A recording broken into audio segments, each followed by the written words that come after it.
civilisation. Ouh 5500 ans de civilisation. Autant vous dire qu'on n'est pas ni d'hier, hein, il y a de l'héritage. Bien, en matière de progrès technologique, l'être humain a atteint des sommets de compétences. Hein. Les armes de destruction massive en sont un exemple tout à fait remarquable. À croire que les êtres humains ont un talent inné pour l'art de la destruction de la vie sur Terre, à commencer par la leur. 5500 ans de meurtre, de guerre, de sang et de barbarie. Le droit humain, c'est autre chose. Prenons un exemple. Les femmes. Tout petit sujet. Les femmes. 5500 ans de civilisation. Bien. Vous reportez ça sur une heure de temps. Bien. L'intérêt porté à la condition de la femme est de 0,9 secondes. Alors là, je dis chapeau. Chapeau les êtres humains. C'est tout à fait remarquable. C'est pas une seconde, hein, mais presque. Madame Plancarte. Madame Plancarte, vous êtes là. Madame Plancarte. Pardon. Bonsoir. Excusez-moi de vous déranger. Madame Plancarte. Madame Plancarte. Bérangère du Jardin, mon assistante. Bonsoir. Plus jeune chercheuse en histoire de civilisation. Merci. Que vous en dites. Merci. Madame Plancarte, regardez. Ouh, ça perd les popettes. Je l'ai trouvé, Madame Plancarte. La putassière de la cornemuse. Oui, je l'ai trouvé, Madame Plancarte. Vous l'avez trouvé? J'ai trouvé le volant pour remonter dans le temps. Oh, le volant a remonté dans le temps. Oui, mais c'est un grand coup qui sonne pour l'histoire des civilisations, mademoiselle de la Trouve. Mademoiselle du Jardin. Mademoiselle du Jardin. Mademoiselle du Jardin. Et alors je me disais, Madame Plancarte, que peut-être nous pourrions l'utiliser maintenant et aller visiter les siècles passés. Oh, la riche idée que voilà. Oui. Mais bravo, mademoiselle de l'Intrépide. Et où allons-nous? Alors j'avais pensé, Madame Plancarte, que nous pourrions aller au XVIe siècle. Ah, le XVIe? Oui, le XVIe. Le début de l'imprimerie. Oh, le début de l'imprimerie. Et grâce à elle, l'humanisme. Ah, très beau. La Renaissance. Oh, la Renaissance. Montaigne. Les belles robes. Les belles robes. Oui, les belles robes de la Renaissance, vous savez. Hein? Oui, alors là, mon petit, permettez-moi, hein, mais au XVIe siècle, les belles robes de l'Inquisition, surtout, hein. Ah ben oui, sorcière, hein. J'avais pas pensé. Ah ben j'avais pas pensé, non. Mais au XVIe siècle, les petits onguents, les petites potions, les petits fils, sorcière. Alors, on vous attrapait, on vous ligotait les pieds et les mains. Et on vous balançait à la flotte. Mais noyé. Oh, mais alors elle coulait. C'est ça, tu coules. Ah oui, je coule, je coule. Tu n'es pas sorcière, hein? L'honneur est sauf. Oui. Mais tu m'as noyé. Mais par exemple, Madame Plancarte, par exemple, pour pas mourir noyée, vous voyez, mettons que j'arrive à nager. Ah, t'arrives à nager les pieds et les mains liés, toi? Oui. Ah, mais c'est bien ça. Oui. C'est bien, mais c'est pas tout à fait normal. Non. Et c'est pas normal parce que t'es une sorcière. Ah oui, d'accord. Alors on t'attrape et on te balance sur le bûcher. Brûlée vive. Madame, ça m'arrange pas du tout, Madame Plancarte. ça les arrangeait pas non plus. Non. Mais au XVIe siècle, le bonhomme est amateur de sensations fortes en place publique, surtout les inquisiteurs. Mais alors, c'est pas une bonne idée le XVIe siècle, Madame Plancart. C'est pas une bonne idée. Vous voyez, peut-être on pourrait aller directement comme ça, voyez, tout de suite là, tout droit, au XVIIe, Madame Plancart. Ah, le XVIIe. Oh oui, le XVIIe. Ah oui, le XVIIe, oui. Molière. Ah, Molière. Jean de La Fontaine. Oh, Jean de La Fontaine. Le grand siècle. Oh, on fait ça, Madame Plancart, on y va, c'est bon. Ah oui, on fait ça. Ah oui, on fait ça. Oh, le grand siècle corona. Oui. Où les femmes n'ont aucun droit et pour lesquelles on pratique le supplice de la gronderie. C'est le supplice de la gronderie. Oui, parce qu'au XVIIe, tu grondes. Au XVIIe, la bonne femme gronde. Moi je gronde, moi. Oui, tu grondes. Mais, pardon, je gronde qui? Mais ton bonhomme, bien sûr. Oui, bien sûr, oui. Il t'a épousé, t'avais 14 ans. Il t'a pas demandé ton avis. De toute façon, au XVIIe, le mariage des filles est une affaire de bonhomme. Hein? Alors tu n'as rien à dire. À 19 ans, tu as déjà une ribambelle de gosses et ton mari rentre le soir à pas d'heure, bourré, et il entretient des maîtresses. Alors, tu le grondes. Je le gronde, mais là c'est sûr, attendez. Ah ben je comprends, oui. Ben là c'est évident que je le gronde, oui, là maintenant. Ah ben oui. C'est normal en même temps. Ah ben c'est normal, tout à fait normal, bien sûr, hein. Oui. Ouais, oui.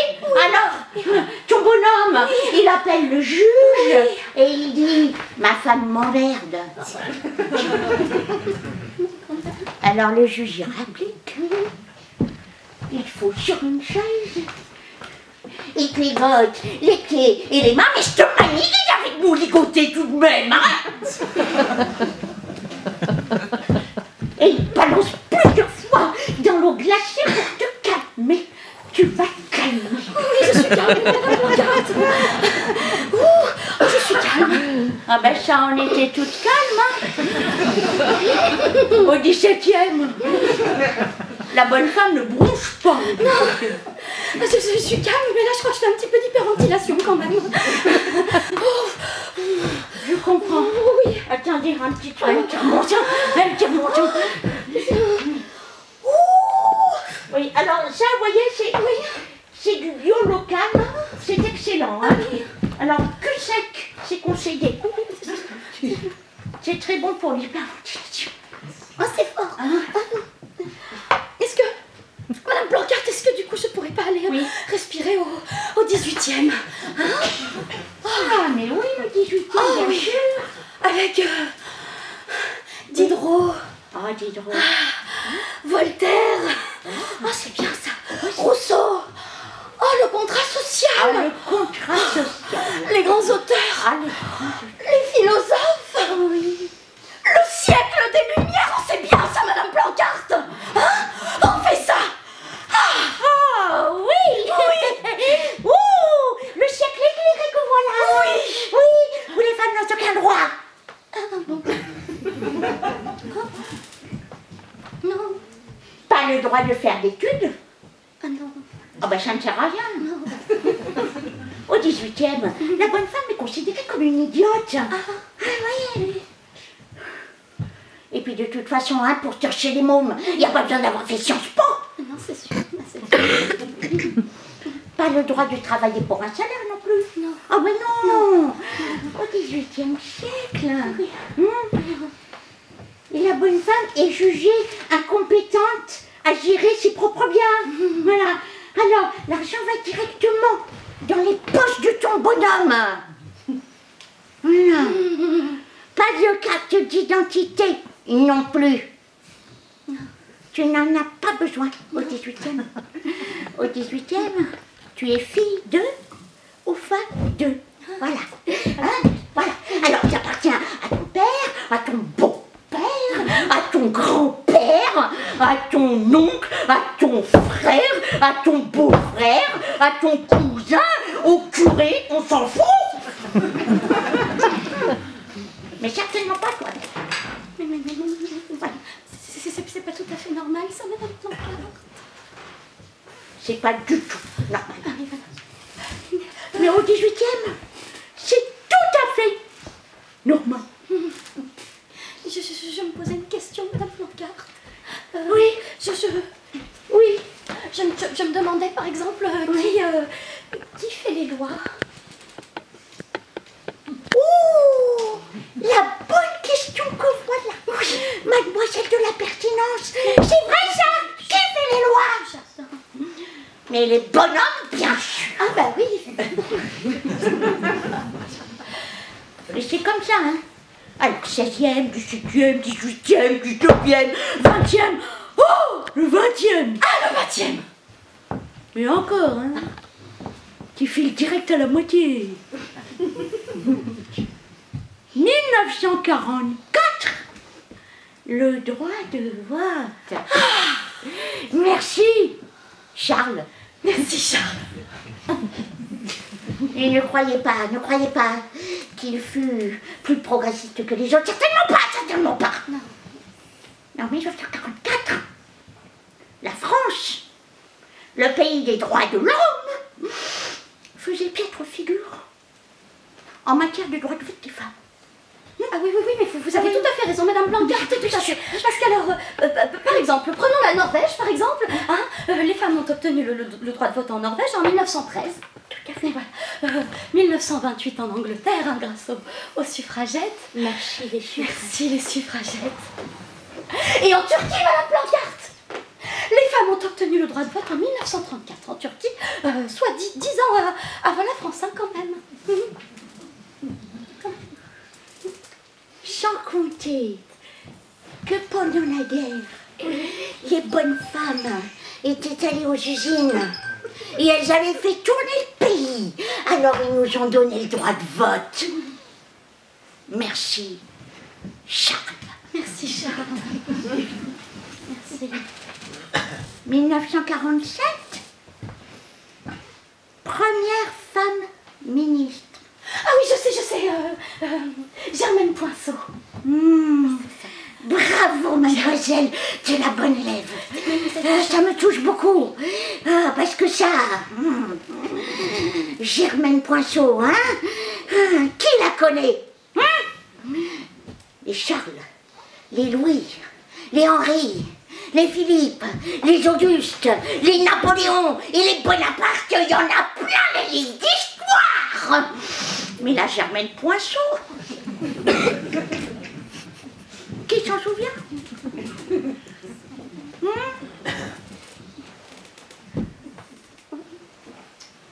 Alors après, oui, tu files direct en 1960? Oh parce qu'entre les deux, c'est pas passé grand chose pour la bonne femme. 1960, la bonne femme s'organise. Il y a des bonnes femmes tout bip. Elles se fédèrent et elles montent le planning familial.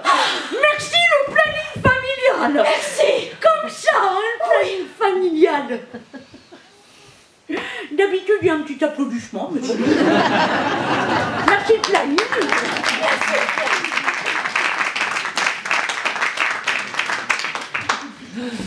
Alors, le planning familial, Oui, madame Plancarte.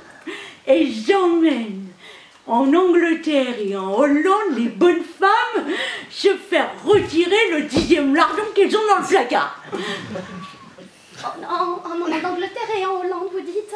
Oui, Ah oui. et oui. Alors, c'est-à-dire en fait que moi, ça m'arrange pas trop, madame Plancarte. Parce que, par exemple, moi, vous voyez, je parle ni anglais, ni hollandais, vous voyez, alors c'est pas très pratique. Et alors j'aurais trouvé plus simple de faire ça, vous voyez, pas loin de chez moi, vous voyez, par exemple, en France. Ah ben, je comprends tout à fait, en France, à proximité. Oh, c'est bien ça. L'hôpital de proximité. C'est ça. Voilà. Ah ben, on fait ça, c'est beaucoup mieux. Ah non, mais en 1960, tu n'as pas le droit. En 1960, tu es une meurtrière. T'as tué un môme. J'ai tué un môme, moi.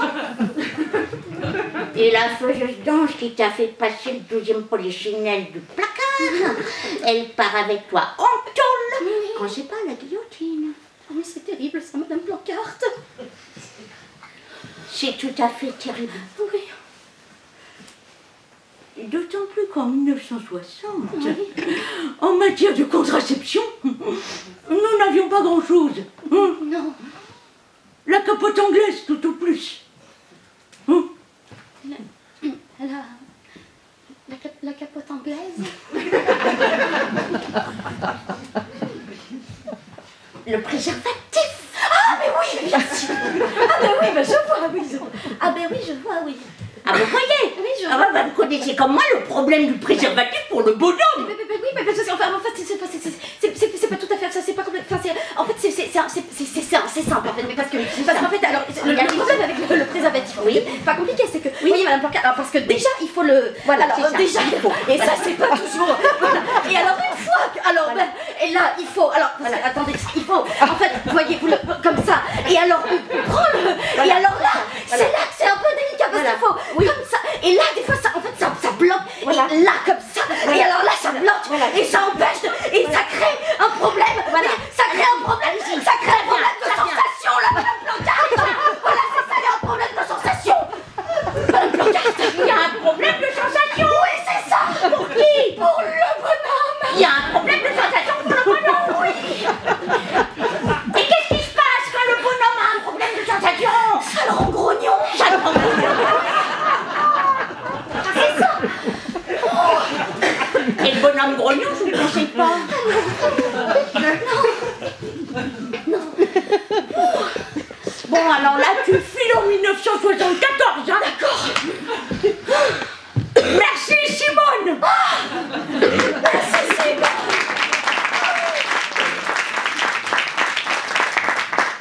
Interruption volontaire de grossesse, ça y est, c'est fait. Eh ben, dis donc. Voilà. Oh, bah alors là, je comprends. Oh, bah là, le bonhomme s'occupe de contraception parce qu'il a un petit problème de sensation. Alors bon, là, il y a du budget, hein, pour la contraception. Évidemment, c'est les bonhommes qui s'en occupent, hein, parce que les bonhommes, ils en connaissent un rayon sur le corps des bonnes femmes. Un grand coup d'hormones dans leur gueule. Bien. Alors, veuillez me dire mon thé. Oui. En 2019, qu'avons-nous en matière de contraception sur le marché?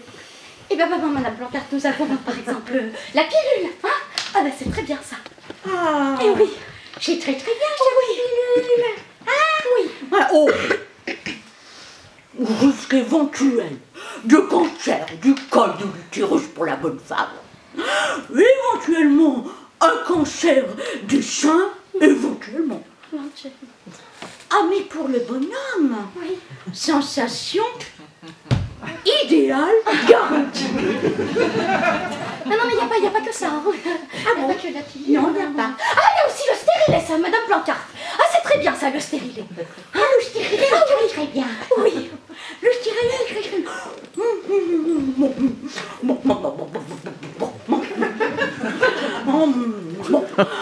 Éventuellement des règles un peu plus abondantes, à caractère hémorragique, un petit peu plus douloureuses que d'habitude pour la bonne femme, éventuellement, hein. Risque de grossesse extra-utérine, d'éclatement de la trompe, stérilité précoce, pour la bonne femme, hein. Parce que pour le bonhomme, sensation idéale, garantie. Mais tant mieux pour lui. Non, mais il n'y a pas que ça. Oh, la puce, Madame Blancart, pas la puce, pardon, l'implant, c'est presque pareil. Paf. Parce que c'est là, l'implant, dessous. En sous-cutané. C'est ça, c'est bien ça. Quelle liberté, hein. Ah oui. Oh, révolutionnaire, hein. L'hormonothérapie, paf, à domicile, allez. Les bonnes femmes, elles ont même plus de règles. ça sert les règles? Ça sert à rien, sinon à emmerder les bonhommes. Bientôt la puce. Ah oui, mais bientôt. Ah ben il faut vivre avec son temps. Bien, et d'ailleurs, en parlant de sport, oui. Bien, je me disais, n'est-ce pas, vous et moi, Oui. hein, en tant que représentants de la jambe féminine, eh bien, finalement, n'aurions-nous pas intérêt à rester les deux pieds dans ce bon vieux 21e siècle? Oh, je préfère. Oh si, je préfère Madame Plancarte. Ah, vous préférez? Oh, je reste là, moi. Là aussi. Là.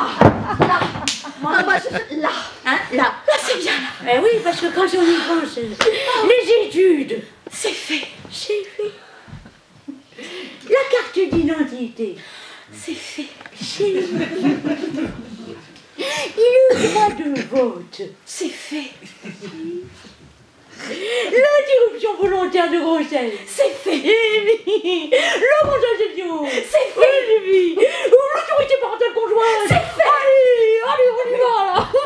Formidable, formidable. Oui, le droit de travailler. Oh, c'est fait, Madame Plancarte. C'est fait. Et la travail égal. Salaire égal. Ah non, ça, c'est pas fait. Pas encore. Bientôt, peut-être. Bientôt. Ça va venir. Oh, ça va venir, oui. Le tour des matins. Faudrait pas aller trop vite. Hein. 0,9 secondes sur 5500 gens, faudrait pas aller trop vite d'un coup. Vous faites le même métier qu'un bonhomme. Oui. Et vous le faites certainement mieux que lui. Oui. Ah, les statistiques le prouvent. Hein.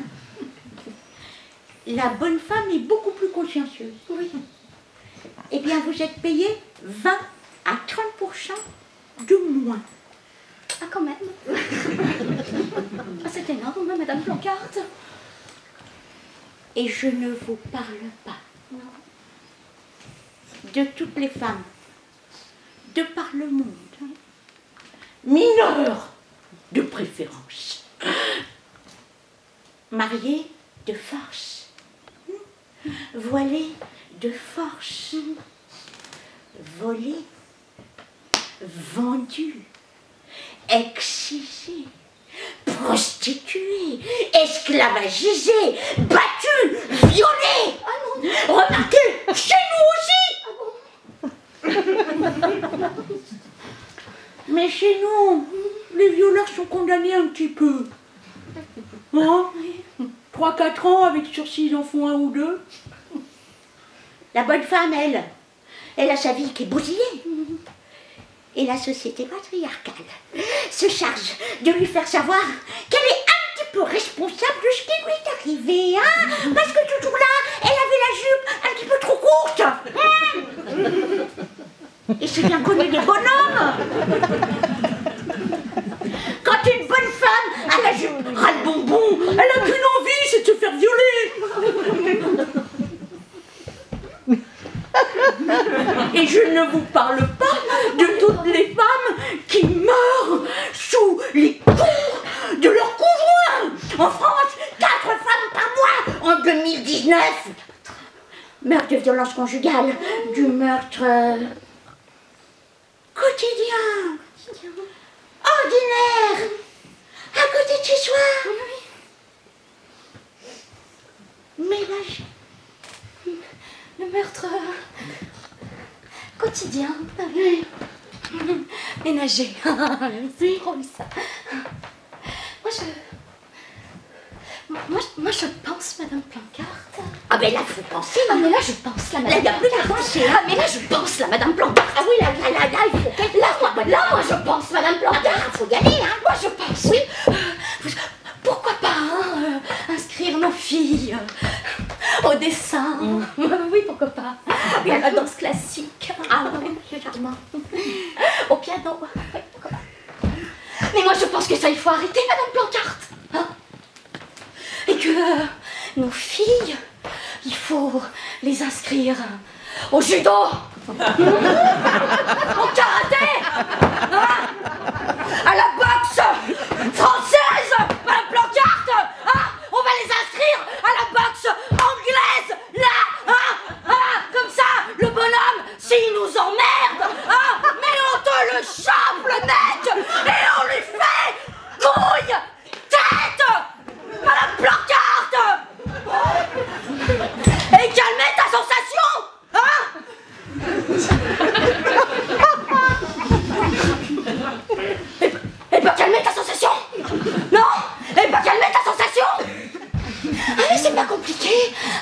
si elle n'est pas calmée, ta sensation, si elle n'est pas calmée, eh ben, on te chope comme ça et on te fait quick dans la pancarte.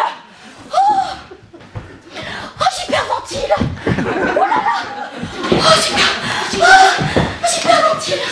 Oh, oui. Non, écoutez.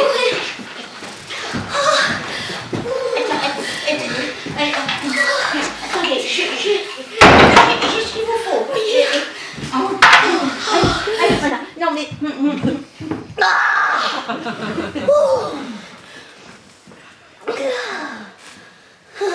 Ça va mieux? Oui. Bien. Non, mais ça va aller, hein? Oui. Voilà. Non. Voilà. Ça va aller. Oui. Non, votre colère est tout à fait légitime, hein? Oui. Je la comprends. Et je dois dire que le petit côté combat de rue est très sympathique, hein? Ah, comment dites-vous le couille? C'est ça.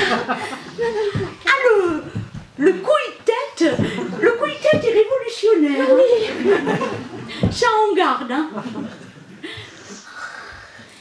Parce que finalement, quand on y pense bien, un petit coup dans la couille, ça rétablit la sensation. C'est ça. C'est ça. Un petit coup dans la gueule, ça lui remet le cerveau à l'endroit. C'est ça. Ça en garde. Oui. Mais le quick, Oui. je déconseille. Non, le quick, je déconseille. Ah bon? Mais non, parce que, écoutez, tout aussitôt, féministe, castratrice, hystérique, psychiatrique, et allez, on est reparti au calendes grec. Ah mais parlons-en des calendes grecques, Madame Blancarte, hein? Mais parlons-en. Par exemple, si on prend, vous voyez, Médée de Ripide, hein? Prenez Médée. Eh ben, Médée, peut-être que si elle avait fait quick avant, hein, on n'en serait pas arrivé là, Madame Blancarte. Moi, je dis. Mais vous dites très bien. Mademoiselle de la mythologie. C'est mademoiselle du Jardin. Du Jardin. Vous nommez le... Auriez-vous vos menstrues?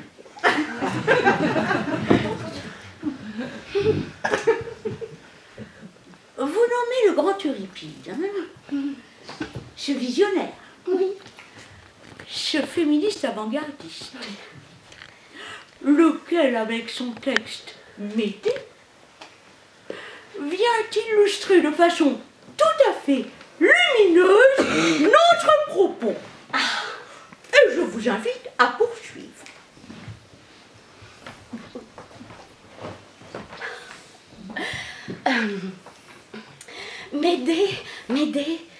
Médée est fille de roi. Elle est très belle. Elle est puissante. C'est une princesse qui a des pouvoirs magiques. Sorcière. Un jour, elle voit accoster sur le rivage de Colchide. C'est là qu'elle vit avec sa famille. Un bateau. À son bord se trouvent les argonautes. Des marins. Vaillants. Courageux. Forts. Musclés. Blonds. Beaux. Ils sentent bon le sable chaud. Et ils accompagnent un certain Jason dans sa quête de la toison d'or. C'est ça. Le roi et ses fils, le père et les frères de Médée, ont eu l'idée de faire garder la toison d'or par un terrible dragon. Ils savaient qu'elle était fort convoitée et que 1000 ruses seraient envisagées pour la dérober. Ils ne se doutaient pas que la trahison viendrait de l'intérieur même de leur clan. De Médée. Oui. Et pourquoi, hein? Oui, et pourquoi? Oui, pourquoi? Mais parce que Médée, elle est tombée amoureuse de Jason. Et voilà. Elle ne peut résister au plaisir de lui plaire, de le séduire. Grâce à ses pouvoirs magiques, elle donne à Jason la jeunesse éternelle. Cette connerie.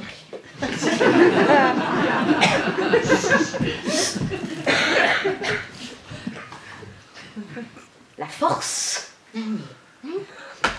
et le courage d'aller vaincre le puissant dragon et de s'emparer de la toison d'or. Elle s'enfuit avec Jason. Elle quitte son pays et elle quitte sa famille après les avoir trahis. Voilà. Anna. Voilà. Anna. Voilà. Le mythe fondateur. C'est ça.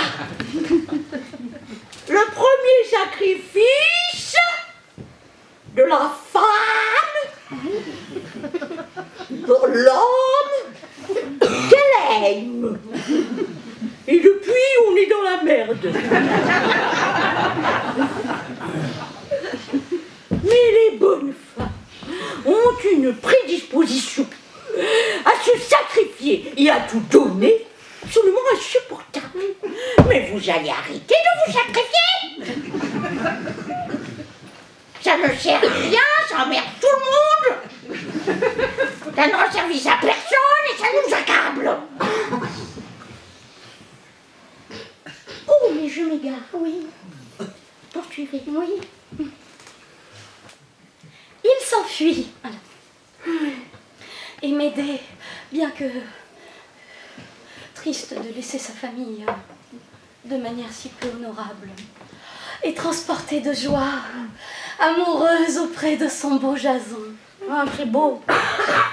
Ils partent à Corinthe. Oui. Ils se marient.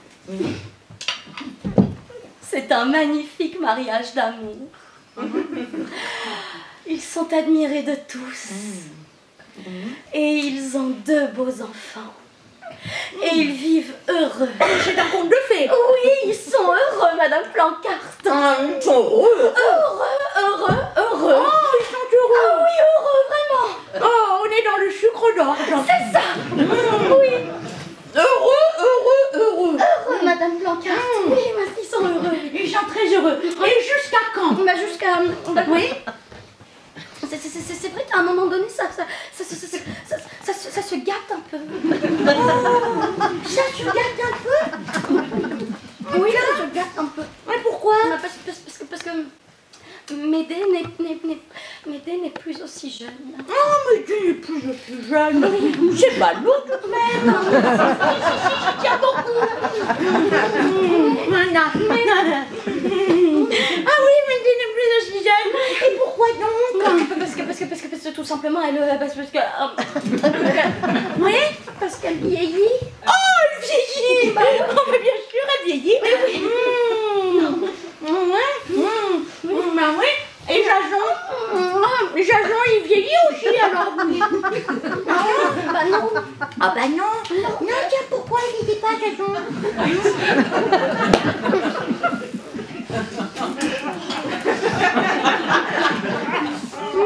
Elle lui a donné la jeunesse éternelle. Pardon? Parce qu'elle lui a donné la jeunesse éternelle. Ah, elle lui a donné la jeunesse éternelle. Alors forcément, il vieillit pas puisqu'elle lui a tout donné. Bien. Voulez-vous me dire maintenant, chère mademoiselle, de l'ingénu, du point de vue de la société patriarcale, à quel moment une femme vieillit vraiment? Eh ben, quand elle est ménopausée. C'est ça. Quand elle attrape la ménopause. Le macho de base la mamelle de la société patriarcale, la juge bonne pour la casse. Et c'est le sort commun à bien des femmes encore aujourd'hui. Hein. 30 ans, 40 ans avec le bonhomme, vas-y tu ponds les mômes, tu m'élèves tout chapeau trop miné, hein, vas-y 8h midi, 2h, 5h, tout le monde au garde à vous. Et puis les enfants grandissent, voilà.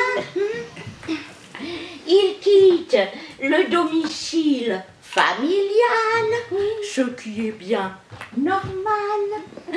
Bobonne attrape la ménopause. C'est ça. Et son bonhomme, la cinquantaine, la soixantaine, la tempe grisonnante, il se dit qu'il peut encore pécho. Ah mais oui, mais vous avez raison, Madame Plancarte. Parce que moi vous voyez, j'ai ma tante qui a attrapé la ménopause l'année dernière.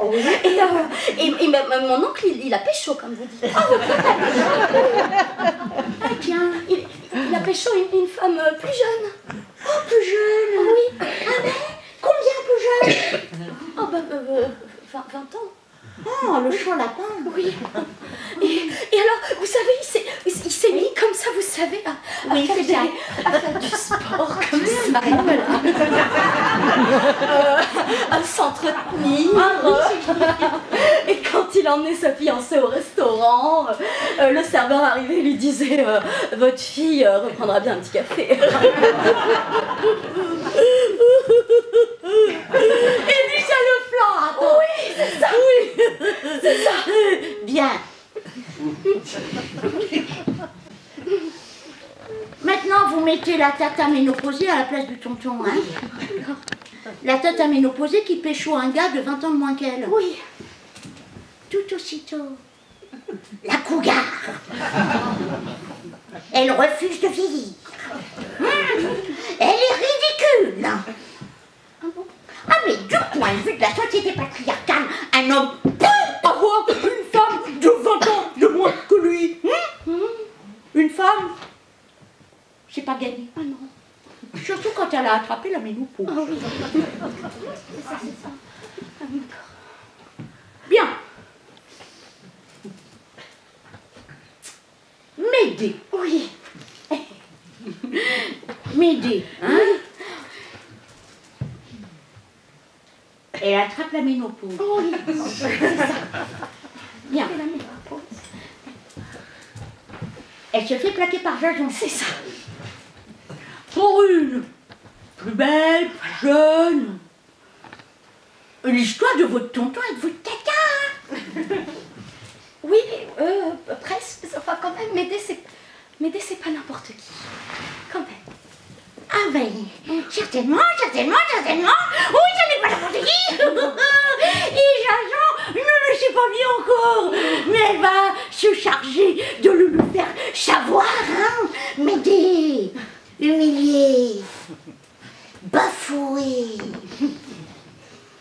jetée à la poubelle, traitée comme une ordure.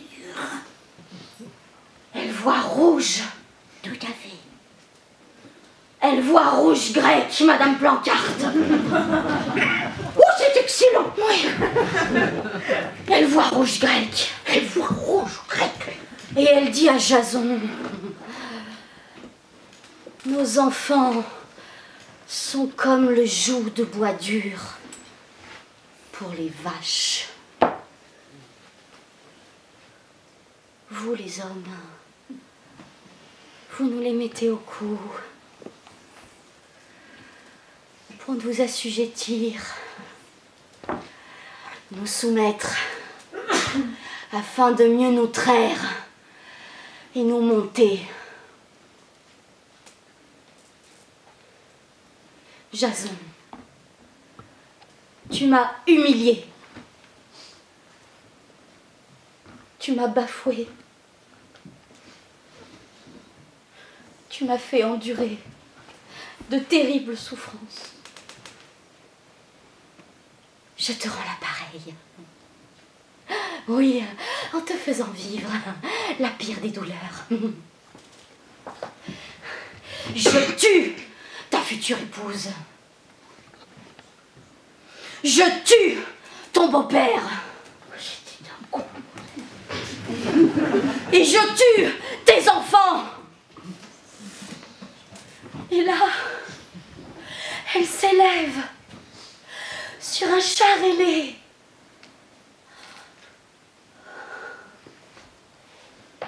Elle tue les enfants. Oui. Et s'élève sur son char. Très bien, oui.